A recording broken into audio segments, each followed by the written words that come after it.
Channel of Vadodara.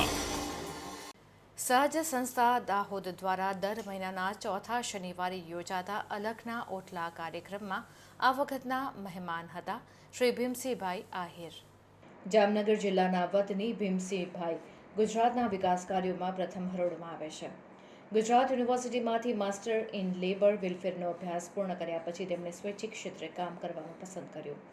પ્રારંભના 15 વર્ષ ગુજરાતના શહેરી અને ગ્રામીણ ક્ષેત્રે કામ કરતી સંસ્થાઓ સાથે જોડાઈને કામ કર્યું. આ કામગીરી દરમિયાન તેઓએ યુએસએની એડવોક્સી ઇન્સ્ટિટ્યૂટ વોશિંગ્ટન ડીસીમાં તાલીમ મેળવી.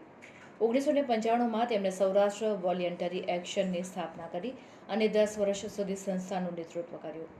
આ સમય દરમિયાન તેઓએ જામનગર અને પોરબંદર જિલ્લાઓમાં જળસંગ્રહ, જળસ્રાવ વિસ્તાર વિકાસ, પીવાનું પાણી અને આપત્તિ નિવારણ અને પુનઃસ્થાપન જેવા કાર્યો કર્યા. 2001માં ભૂકંપ પછી રાહત અને પુનર્વસન માટે જામનગર જિલ્લાના નેટવર્કની સ્થાપનામાં મહત્વની ભૂમિકા ભજવી તેના મંત્રીપદે રહ્યા. 2005માં સાવાની જવાબદારીઓ બીજી હરોળને સોંપીને ડેવલપમેન્ટ કન્સલ્ટન્ટ તરીકેના કાર્યરત થયા.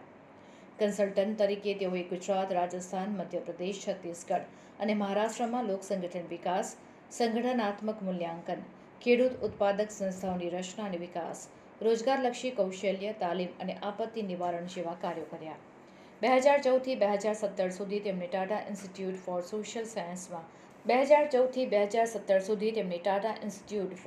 સાયન્સમાં prime minister rural development fellowship scheme હેઠળ પ્રોગ્રામ કોઓર્ડિનેટર તરીકે ઝારખંડ, છત્તીસગઢ, મધ્યપ્રદેશ અને ઓડિશાના PMRD ફેલોઝને માર્ગદર્શન અને મદદ પૂરી પાડવાની જવાબદારી નિભાવી.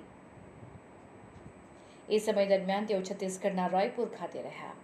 2017થી ગુજરાત આવીને હાલ કન્સલ્ટન્ટ તરીકે નાના ઉત્પાદકોને સંગઠિત કરવાનું, તેમને માર્ગદર્શન આપવાનું કામ કરે છે. તે સાથે CSR ફાઉન્ડેશન, સ્વૈચ્છિક સંસ્થાઓ અને સરકારી વિભાગો સાથે ગુજરાત, મહારાષ્ટ્ર, ઉત્તર પ્રદેશ, ઝારખંડ અને મધ્યપ્રદેશમાં કાર્યરત છે.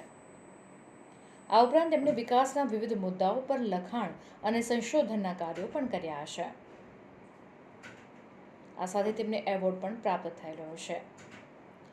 અલખના ઓટલે શ્રી ભીમસિંહભાઈએ પોતાની 40 વર્ષની વિકાસ યાત્રા અને જીવન કથા સૌ સાથે વહેંચી.